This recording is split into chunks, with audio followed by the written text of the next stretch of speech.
Inti kehidupan seorang manusia itu terletak pada jiwanya. Di dalam jiwa itu hanya ada dua potensi. Kalau bukan potensi kebaikan, maka lawannya yang menjadi tidak baik. Potensi kebaikan itu disebut takwa. Lawannya yang seringkali dimanfaatkan oleh setan itu disebut fujur namanya. Maka di Quran surat Asy-Syams di ayat 7 sampai 10 itu keduanya ditampilkan. Wa nafsi wa ma sawwaha. Aku bersumpah, kata Allah. Allah itu kalau sudah bersumpah berarti sangat serius. Karena tanpa sumpah pun sudah serius. Ya, jadi kalau Allah sudah berfirman tanpa sumpah pun itu sangat penting. Kalau ada sumpah di dalamnya artinya begitu penting. Nah, saking pentingnya kita mengenali diri kita dan mampu mendalami tentang keadaan jiwa kita supaya tidak sakit jiwanya. Ya, supaya tidak sakit apa? Jiwanya. Jadi penyakit jiwa itu bukan kondisi orang yang tidak sadar melakukan tindakan-tindakan tercela yang biasa pada umumnya tercela dia lakukan, tapi ditoleransi karena dinilai dalam keadaan tidak sah. Dan penyakit jiwa sesungguhnya adalah orang yang tidak mampu mengoptimalkan potensi baiknya sehingga dominan dikuasai oleh potensi buruknya, dan keluarlah kemudian tindakan-tindakan yang negatif yang menyimpang dari fitrah kejiwaannya. Maka keluar yang buruknya itu didominasi oleh provokasi setan, maka keluarlah misalnya lewat mulut kata-kata yang tidak sepantasnya keluar. Nah, itu sedang sakit jiwa. Ya, keluar ke tangannya melakukan tindakan yang tidak semestinya dilakukan. Ya, dia mencuri, dia korupsi, dia mencederai orang. Nah, itu sedang sakit apa?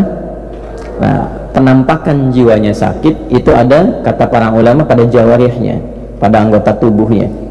Ya, karena cara kerjanya dari jiwa itu nanti akan ditembuskan kepada akal. Dari akal itu diteruskan ke seluruh bagian tubuh untuk bersikap. Oke? Nah, sikap yang kita kerjakan melalui anggota tubuh itu gambaran keadaan jiwanya.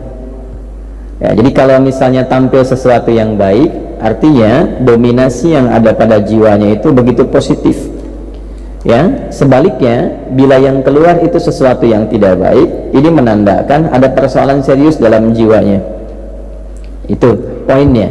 Karena itulah kemudian Allah begitu banyak di dalam Al-Quran membimbing kita, dan bersyukurlah kita kepada Allah, satu-satunya kitab suci di muka bumi ini yang memberikan bimbingan langsung dan menerangkan secara detail tentang kondisi jiwa, cara bekerjanya seperti apa, cara mengeluarkan potensi baiknya bagaimana, cara mengevaluasinya seperti apa. Itu hanya Anda akan temukan dalam Al-Quran. Itulah inti kehidupan kebaikan, disebut takwa. Karena itu sering kita temukan di dalam Al-Quran amanat-amanat untuk meningkatkan takwa. Meningkatkan itu artinya mengeluarkan potensi itu sebaik-baiknya, meningkatkan jiwa yang baik untuk dibawa ke lisan, dibawa ke mata, dibawa ke telinga, dibawa ke tangan, dibawa ke kaki. Nah, untuk mengeluarkan potensi takwa itu kan butuh cara, kan?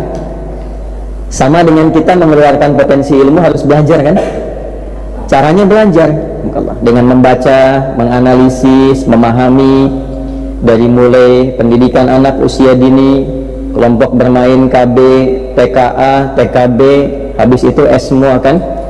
SD, SMP, SMA, S1, S2, S3, S4, kerupuk 2, kan?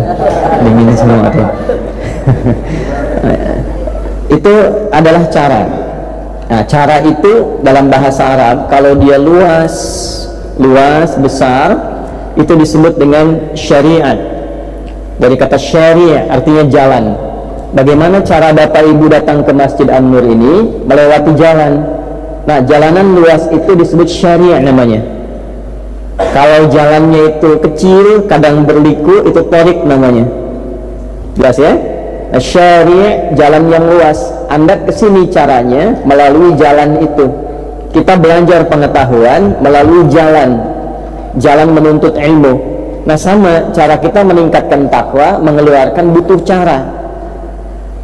Nah, cara kalau dikumpulkan dalam bentuk ajaran disebutnya syariat namanya. Maka kita temukan di dalam istilah Islam itu ada syariat Islam. Syariat itu cara kita meningkatkan takwa, supaya takwa itu keluar membuat diri kita semakin lebih baik. Jadi orang itu kalau sudah berislam, mengerjakan syariat, pasti lebih baik. Tidak ada orang Islam yang tidak baik, kecuali yang mengatakan dirinya muslim tapi tidak mengerjakan jalannya, sehingga tidak mampu berislam dengan cara yang baik. Bapak Ibu boleh cek, saya kan sering katakan di berbagai kesempatan, kenapa Islam itu ketika dituntun oleh Nabi Muhammad SAW dan dipraktekkan, dituntun dan dipertontonkan di kalangan masyarakat, dipilihkannya oleh Allah di tingkat kriminal yang tertinggi pada masa itu, sehingga disebut jahiliyah. Kenapa tidak di tempat orang-orang yang mungkin sebagiannya ada yang baik gitu, tapi dipilihkan yang memang tingkat kriminalnya paling tinggi, untuk menunjukkan betapa istimewanya Islam itu bisa merubah orang yang tingkat kriminal tertinggi, titik nadir bahasa kerennya itu, yang paling buruk, tiba-tiba bisa berubah, bertransformasi bahasa kininya, menjadi pribadi terbaik yang kebaikannya melintasi zaman, dikenal sampai sekarang, padahal belum pernah ketemu, ya kan? Pernah ketemu Umar nggak? Bukan Umar yang jualan soto itu, bukan ya? Umar bin Khattabnya belum pernah kan? Ya, tapi kan sampai hari ini kita dapati namanya kan, sampai nama itu diduplikasi, ditiru. Pengen punya nama anak ya, namanya Abu Bakar, pengen punya nama anak Umar. Ada nggak yang namanya Abu Dzar Al-Ghifari? Ya, padahal Ghifari itu dulu itu adalah kota begal. Ya, jadi semua orang yang suka begal itu di kampung Ghifar. Al-Ghifari itu artinya kampung begal. Ya, pimpinannya Jundub bin Junadah gitu. Jadi kalau Abu Dzar Al-Ghifari itu asalnya adalah seorang yang berasal dari kota begal. Tapi banyak kan yang pengen pakai nama itu. Karena setelah masuk Islam, tiba-tiba beliau berubah jadi orang baik, yang kebaikannya luar biasa, dan merubah kampungnya dari kampung begal menjadi kampung terbaik di masanya, dan itu viral sehingga bangga dengan nama daerahnya. Itu sebabnya kalau orang baik itu jadi begitu baik dan dikenal kebaikannya, maka ada cahaya di kampungnya, sehingga warga kampung merasakan cahaya itu, dan nama kampungnya pun berubah jadi baik. Nah, demikianlah kemudian kita, kalau mampu kita mengeluarkan sifat-sifat kebaikan dalam wujud takwa itu dengan jalan syariat. Apa syariat itu wujudnya? Itu yang kita sebut dengan ibadah. Karena itu dalam sholat ada takwa, dalam puasa ada takwa, dalam umrah haji ada takwa. Dzalikal kitabu la hudal lil. Nah, siapa meletakkan orang takwa itu? Ayat 3-nya, alladzina yu'minuna bil ghaibi wa yuqimunas.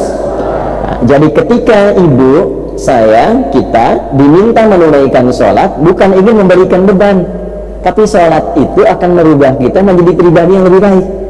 Itulah sebabnya ketika ada orang bertanya, kenapa saya mesti sholat? Allah langsung jawab, innas sholata tanha 'anil fahsya'i wal munkar. Sholat itu kalau benar dikerjakan mampu membebaskan pelakunya, orang sholat itu, dari dua sumber keburukan, baik fahsya ataupun munkar. Nah, itulah rahasianya kenapa anak baru fase tumbuh berkembang usia 7 tahun yang diajarkan pertama kali sholat. Mengapa? Karena diharapkan anak itu tumbuh menjadi pribadi yang baik di masa depan. Ya ayyuhalladzina amanu kutiba alaikumus kama kutiba alal ladzina min qablikum la'allakum tattaqun. Di dalam puasa ada takwa. Itulah sebabnya kenapa orang puasa cenderung bisa menjadi lebih baik dibandingkan saat dia tidak puasa. Dan ternyata di antara hikmah puasa itu mampu menekan seseorang dari perbuatan maksiat, bahkan sifat buruk yang pernah dia kerjakan. Nah, ini kenapa setiap Jumat kita tiap pekan khatib mengingatkan, yuk tingkatkan takwa. Maksudnya apa? Coba evaluasi sebanyak apa kebaikan yang sudah dikerjakan selama sepekan ini dengan status yang melekat pada diri kita. Bisa datang ke Jumat ya, ketika mendengar khatib mengatakan, jamaah sekalian, mari kita tingkatkan takwa. Lekatkan statusnya. Sebagai anak, berapa kebaikan yang telah kita munculkan kepada orang tua? Sebagai suami, berapa kebaikan yang telah dikumpulkan yang mampu diberikan kepada istri? Sebagai ayah, status sosial dan sebagainya. Nah, kumpulkan itu, jangan sampai kita wafat kecuali sedang patuh mengerjakan kebaikan itu. Itu diantara rahasia. Kalau sudah jadi muslim, pasti insya Allah jika Islamnya benar, syariatnya benar, terkumpul kebaikan dalam dirinya, dan kebaikan yang menghasilkan pahala itu disebut dengan hasanah, dan dengan hasanah itulah kita pulang di dunia sampai ke akhirat. Maka doanya, Rabbana atina fid dunya wa fil akhirati wa qina